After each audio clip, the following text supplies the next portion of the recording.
This is the overbuilt or changeover oven from ceramics to wood and gas. It's been fired in a few times now, and it seems to be we're learning how to control the heat, which is reasonably simple.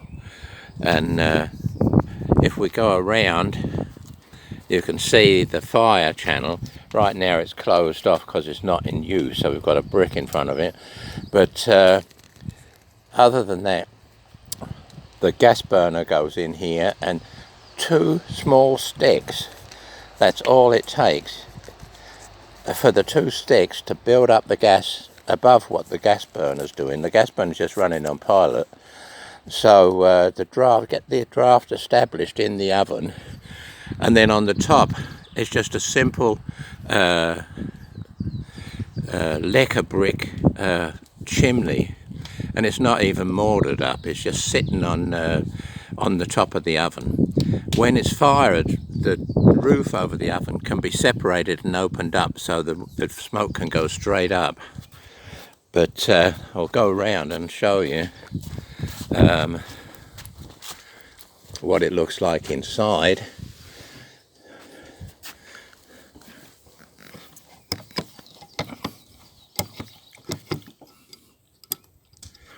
Let's see here.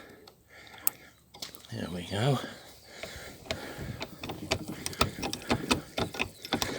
This is an old Lyngby oven, and it's got to be at least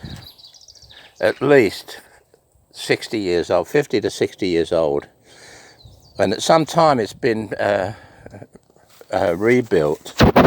And when I got it and decided to do this with it, I had the idea that the wood is going to save me money, and that's turned out to be really an amazing thing, because the electric on my old oven, that was a little bit bigger than this, I mean, it would cost me nearly 1,000 kroner just to fire up a full load. In here it's costing me 223 kroner for a bottle of camping gas. So what happens is the flame comes in down here, goes under this plate where there's no ceramics, but it gets to spread out under that plate, and then it comes up over here, and when it comes up there, the next plate is on top of these soils here, and it goes over here, and there's a gap there, so it comes round over the first plate, up over the next plate, and then round and up towards the flue. By taking it back and forth, I'm not wasting any of the energy that's coming from the firing in the firing channel. So it's working pretty. It's been, up until now, I've been really happy for it, because it's given me a chance to go back to something basic and still with new thinking, you know, like from today.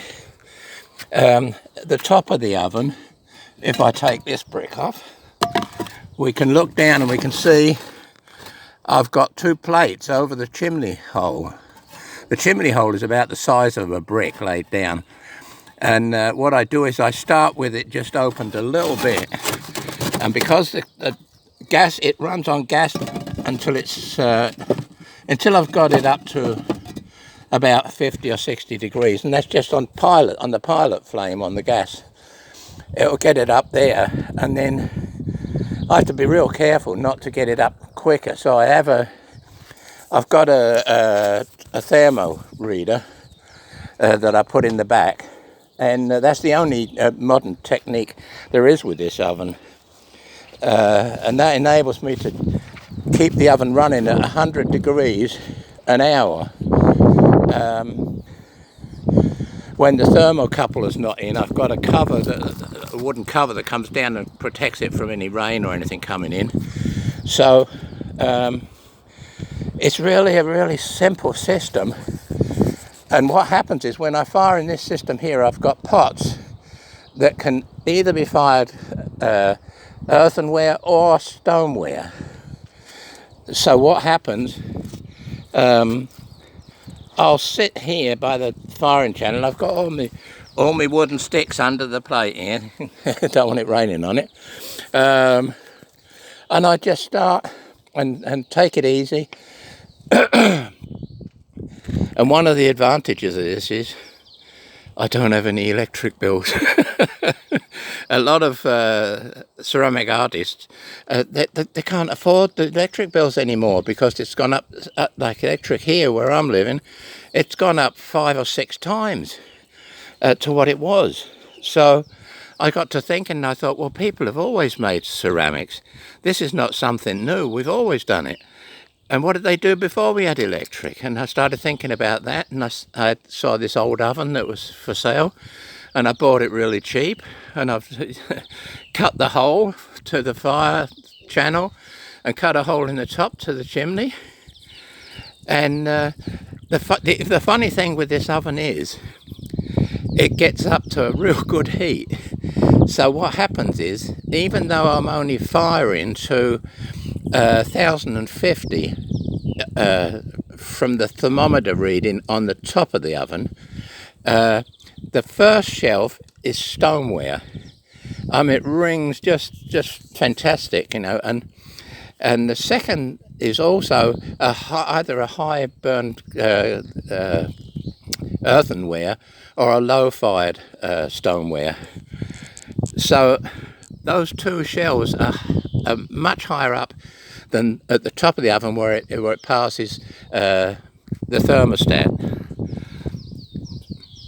For me, this has been a big advantage because I used to one of my glazes, a crystal glaze that took me quite a while to develop.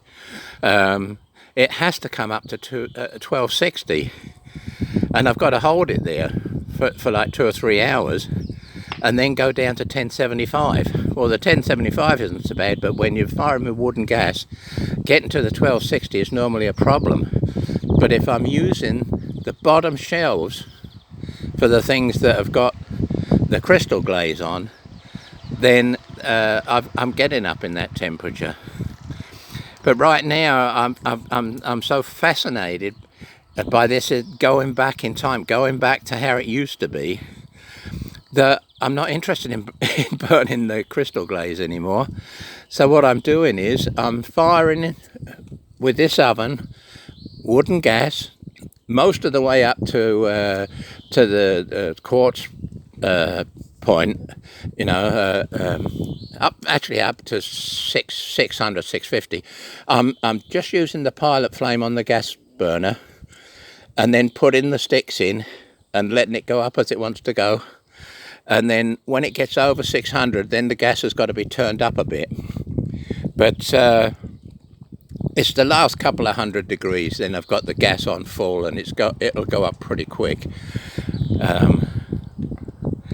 But this is fascinating. So what I'm doing is I'm firing my pots at 1050, taking them out, taking them in the workshop, and then what I'll do there is I'll get them ready for pit firing in the oil drum.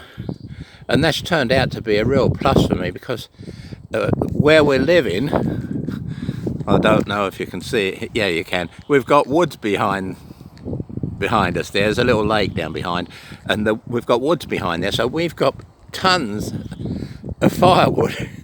So this is a real plus. It's not costing me anything to fire in the second fire in to get the good effects of pit fire, and it's only costing me very little to fire up to 1050. So if anybody else is having the trouble with the cost of electricity and how they're going to pay to be able to fire their stuff, look at this, and you know, I'll show another video where it's all working a day when we're firing in the big oven. So I hope this is going to be something someone is going to take advantage of and get to do the same thing, because it is really a plus economically for us ceramic artists. This is definitely a plus. Sometimes we go so fast in life. Everything's forward. This has taught me it's super just to take a step back in time, a step back in our process with our eyes that we have today, because you can make things very easily, make things better than they were at that time, just because we know more about pyrotechnics. So if you see this and you're inspired, give it a shot. You won't regret it. Okay, that's it for this time.